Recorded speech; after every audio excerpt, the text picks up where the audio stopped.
Douce et très parfumée, l'huile de coco, l'huile de noix de coco est très utilisée dans la cuisine exotique, mais elle suscite aussi l'engouement pour ses vertus santé. On va en parler tout de suite avec notre invitée Zineb Larzaoui, nutritionniste, femme entrepreneur à Casablanca. Bonjour Zineb.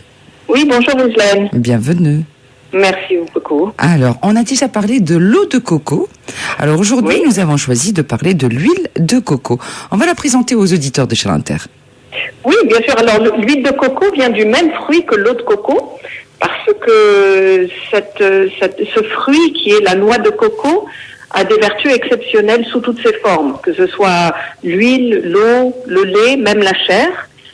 C'est un fruit qui présente des bienfaits exceptionnels pour le corps. Alors aujourd'hui, on a choisi de parler de l'huile de coco parce que c'est essentiel de comprendre quelles sont les bonnes graisses, les mauvaises graisses.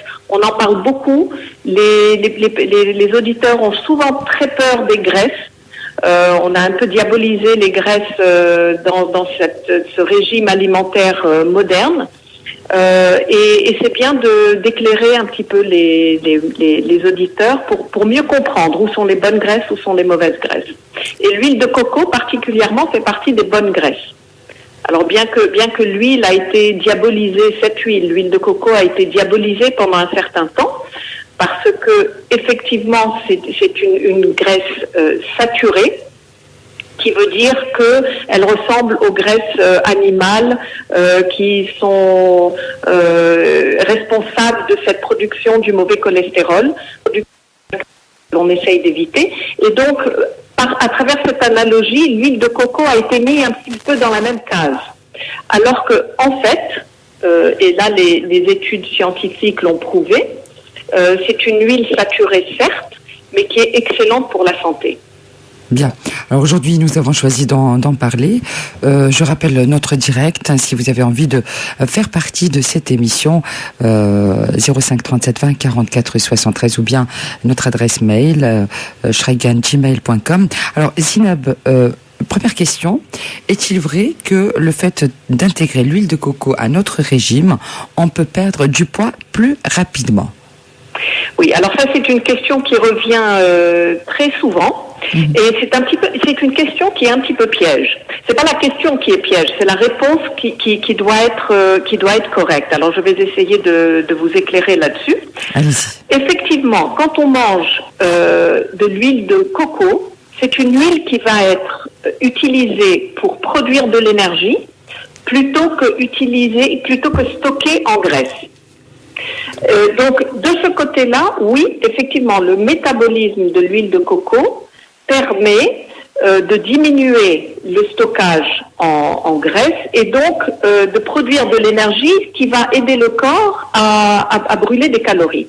Donc oui, l'huile de coco peut faire ça. Par contre, ce n'est vrai que si vous remplacez toutes les autres huiles et lipides avec l'huile de coco, parce que si vous ne faites que rajouter encore une matière grasse, vous n'allez certainement pas perdre. L'huile de coco est bonne pour la santé et va vous aider à maigrir, mais dans des quantités très limitées. Et si vous enlevez le reste des matières grasses, parce que les graisses sont très caloriques. Alors, donc il faut limiter la consommation en termes de calories, mais si vous remplacez les autres huiles et matières grasses par l'huile de coco, oui, ça va vous aider à perdre du poids. Alors, une autre question de la part d'une auditrice. Est-ce que c'est une huile faite pour la cuisson ? Oui, alors parmi toutes les huiles que l'on connaît, c'est peut-être l'huile qui est la plus appropriée pour la cuisson parce qu'elle a un point de fumée, on appelle ça des points de fumée pour les huiles, un point de fumée très élevé, c'est-à-dire qu'à très haute température, elle ne s'oxyde pas ou beaucoup moins que les autres, c'est-à-dire qu'il faut vraiment monter à des températures très très élevées pour qu'elle commence à fumer. Vous savez qu'une huile qui commence à fumer devient toxique et donc on ne peut pas utiliser certaines huiles qui ont un point de fumée très très bas. Donc oui, l'huile de coco a un point de fumée élevé, donc elle est très très appropriée pour la cuisine. Peut-on utiliser, Zineb Larzaoui, l'huile de coco quand on a une hypercholestérolémie, Oui, alors une hypercholestérolémie, c'est un déséquilibre qui vient essentiellement du régime alimentaire et des habitudes alimentaires. Bon, bien sûr, il y a d'autres cas de hypercholestérolémie, mais en général, quand on rétablit une bonne alimentation et qu'on mange sainement, les patients vont voir leur cholestérol baisser et redevenir normal. Et l'huile de coco est une de ces huiles qui va aider pour ça. Bien évidemment, dans le cadre d'un régime alimentaire équilibré où on ne mange pas les autres graisses saturées comme on en trouve dans les viandes rouges et dans les graisses animales, en limitant toutes ces graisses et en introduisant l'huile de coco. L'huile de coco a été reconnue pour aider à améliorer le taux de cholestérol dans le sang. Une autre question ce matin, Zinab El-Rizaoui, on recommande l'huile de coco pendant un traitement contre les cancers. Vrai ou faux? Écoutez, il y a beaucoup de choses et beaucoup d'aliments sains que l'on préconise bien sûr encore plus quand les personnes sont en phase de traitement, s'ils ont une maladie grave. Donc on va recommander certains produits, et l'huile de coco étant une huile saine, ayant aussi des qualités antivirales, antibactériologiques, et qui assainit l'organisme, qui est très bon pour l'intestin, pour la flore intestinale. Tous ces bienfaits-là vont bien sûr aider une personne qui est en phase de traitement pour un cancer et qui subit des traitements lourds.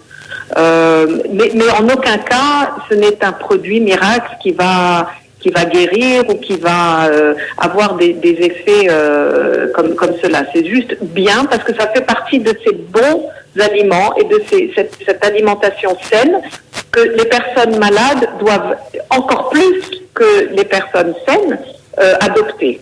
Mais l'important, c'est que les personnes qui sont encore en bonne santé mangent correctement et introduisent des produits comme l'huile de coco dans leur alimentation, justement pour ne pas tomber malade. Parce que, vous savez, moi je crois beaucoup dans cette phrase, on n'est pas malade parce qu'on a un cancer, mais on a un cancer parce qu'on est malade. Donc, ne soyons pas malades, ayons un environnement à l'intérieur de notre corps qui pour promouvoir la bonne santé et éviter toutes ces maladies. Mais effectivement, pour les personnes malades, encore une meilleure raison pour introduire ces aliments. L'huile de coco peut-elle retarder l'apparition d'Alzheimer? Alors, l'huile de coco est connue de par sa composition et reconnue pour avoir des effets extrêmement bénéfiques sur le cerveau. Parce que sa manière d'être métabolisée et cette production d'énergie et toutes les molécules que cela produit vont directement au cerveau pour aider à une meilleure capacité du cerveau à fonctionner correctement. Et effectivement, que ce soit une personne qui a les premiers signes d'Alzheimer et qui prend de l'huile de coco, on va voir une amélioration. Et ça, il y a beaucoup d'études scientifiques qui l'ont prouvé. Et je dois dire que nous-mêmes au Maroc, parmi nos clients dans les magasins bio, nous avons des témoignages exceptionnels avec des personnes qui nous disent « Mais s'il vous plaît, communiquez là-dessus parce que moi, je l'ai vécu. Mon père avait un début d'Alzheimer où de temps en temps, il ne me reconnaissait même pas. Et grâce à l'huile de coco que cette personne a vraiment consommée régulièrement et en grande quantité, cette personne nous dit mon père et voilà, je retrouve mon père. Donc nous l'avons vu nous-mêmes, on a des témoignages et il y a beaucoup d'études scientifiques aujourd'hui qui sont publiées pour parler de ces effets bénéfiques sur des maladies comme Alzheimer et Parkinson et autres maladies neurodégénératives. Alors, un autre témoignage ce matin, Zinab El-Rizaoui, puisqu'on parle de l'huile de coco. Alors, l'huile de coco est non seulement sans danger, mais prévient même l'hypertension et l'athérosclérose, pardon. Oui, alors écoutez, c'est un petit peu la même chose. Vous avez parlé d'hypercholestérolémie, l'hypertension et l'artérosclérose, ce sont des conséquences inéluctables d'une hypercholestérolémie et d'une mauvaise hygiène de vie. Donc ça va ensemble. Et effectivement, l'artériosclérose, c'est quoi? C'est ces plaques qui viennent encombrer les artères si on a un taux de mauvais cholestérol trop élevé. Et donc oui, l'huile de coco avec une consommation régulière va aider à lubrifier les artères, à empêcher le foie de produire beaucoup de cholestérol parce que cette huile va être métabolisée pour produire de l'énergie.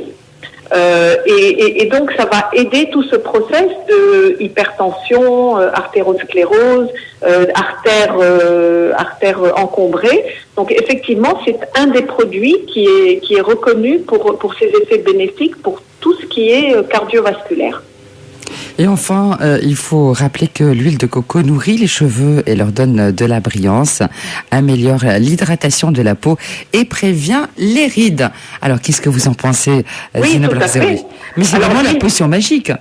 Mais tout à fait, c'est une huile extraordinaire parce qu'elle est bonne pour la santé à l'intérieur, donc on peut la manger. Et cette même huile, en l'appliquant sur la peau, les cheveux, on a des bienfaits exceptionnels aussi. Donc pour les cheveux notamment, c'est très très bon. Et avec un masque régulier, une fois par semaine avant le shampoing, on voit les bienfaits très rapidement. Sur les cheveux, sur la peau également, en termes pas tellement d'antirides, mais surtout pour la souplesse de la peau. Et après un bain de soleil, ça nourrit la peau, c'est très bénéfique. Mais pas seulement ça. Vous avez pour l'hygiène buccale, c'est très très très très bénéfique aussi pour la santé des gencives et de la bouche en général. Un dentifrice très facile à faire, c'est le bicarbonate de soude qui mélangé avec de l'huile de coco, ça vous fait un très très bon dentifrice. Et si vous gargarisez avec de l'huile de coco, la santé de vos gencives va s'améliorer. Pour des gens qui ont par exemple des aftes, c'est très bon de garder l'huile de coco dans la bouche une bonne dizaine de minutes, ensuite de la recracher. Mais pourquoi? Parce qu'elle a des effets antiviraux et antibactériens. Et ce sont des effets très puissants. Ce sont des acides gras qui ont ce genre de réaction et qui vont combattre les bactéries et les virus. Voilà, je pense que nous avons tout dit concernant l'huile de coco, Zinab. Oui, effectivement. Et il faut bien sûr, pour une bonne huile de coco, bien la choisir. Il faut qu'elle soit bio, bien évidemment. Pourquoi bio? Pas seulement parce qu'elle a été cultivée sans pesticides, mais aussi la manière d'être extraite est très importante. Vous savez que quand on chauffe, quand on extrait de manière industrielle, l'huile est chauffée et elle perd ses bénéfices. Il faut absolument que ce soit extrait à froid, comme toutes les huiles végétales. Et quand elles sont certifiées bio, vous avez la certitude qu'elles ont été extraites de la meilleure façon possible. Et donc bien choisir votre huile de coco et certainement ne pas acheter n'importe quelle huile de coco. Il faut qu'elle soit certifiée bio. Alors juste pour rappeler, à quelle dose, à quelle fréquence l'huile de coco?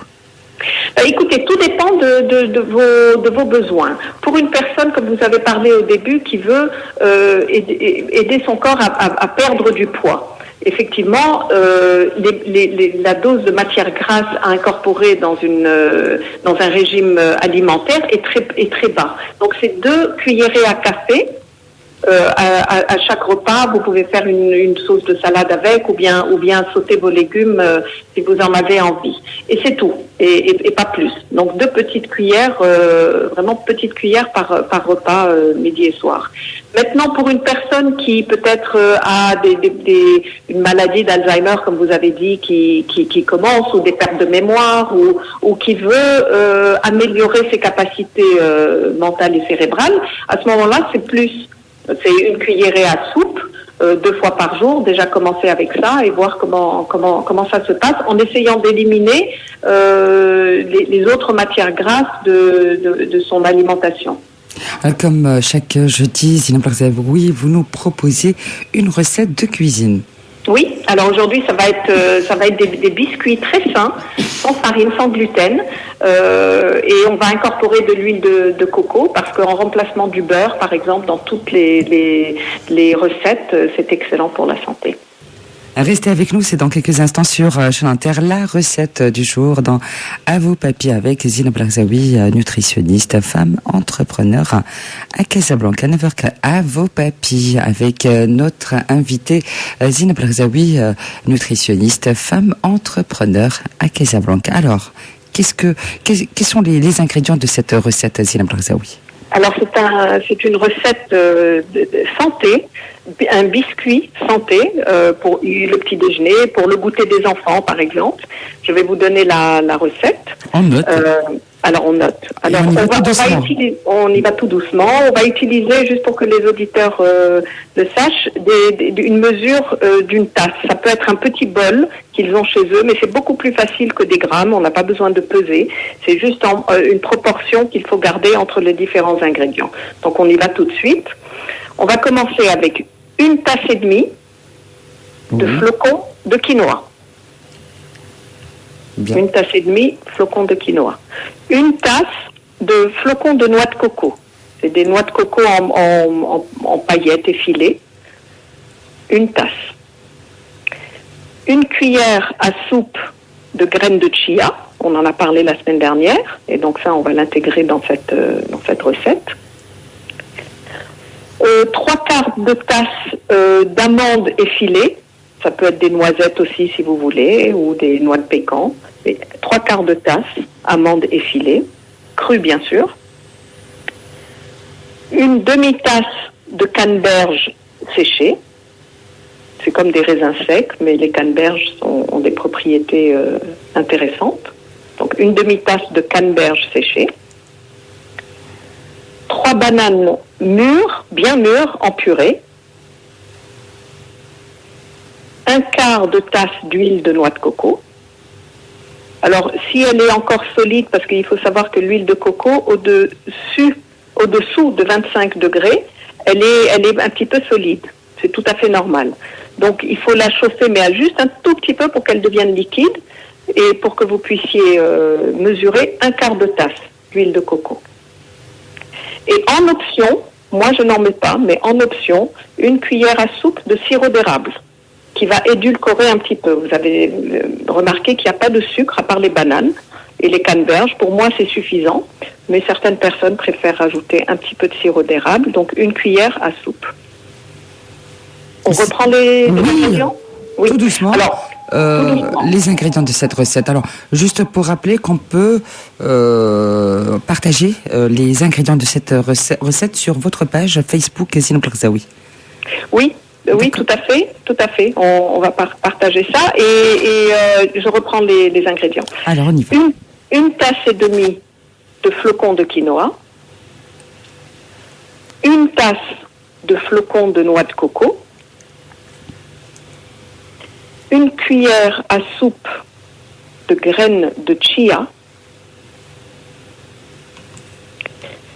une demi-cuillère, 3/4 de tasse d'amandes effilées,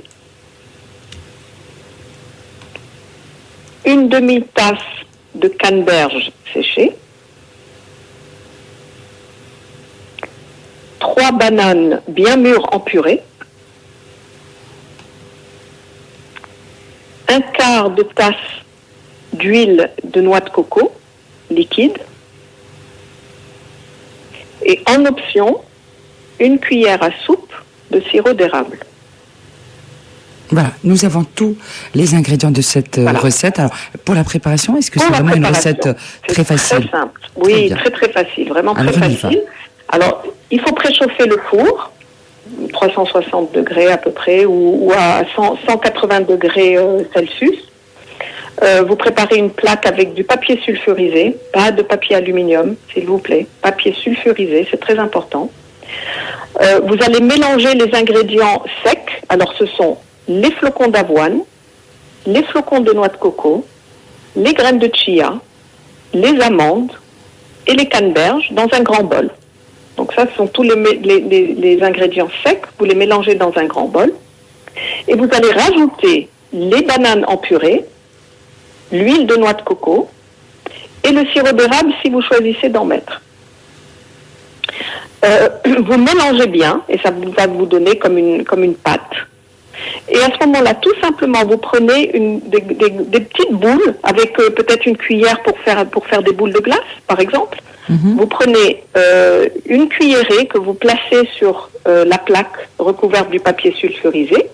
Vous les placez régulièrement sur la plaque et vous le mettez au four pour 20-22 minutes jusqu'à ce que le dessus soit coloré.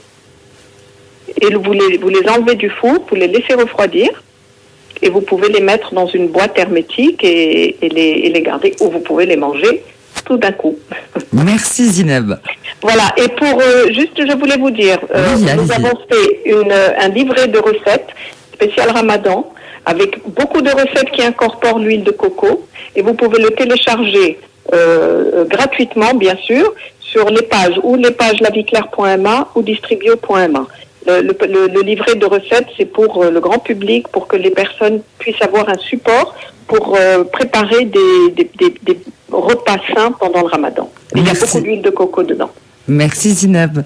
Merci à vous, Rizlan. Excellente journée, Zineb El Rzaoui, nutritionniste, femme entrepreneur à Casablanca.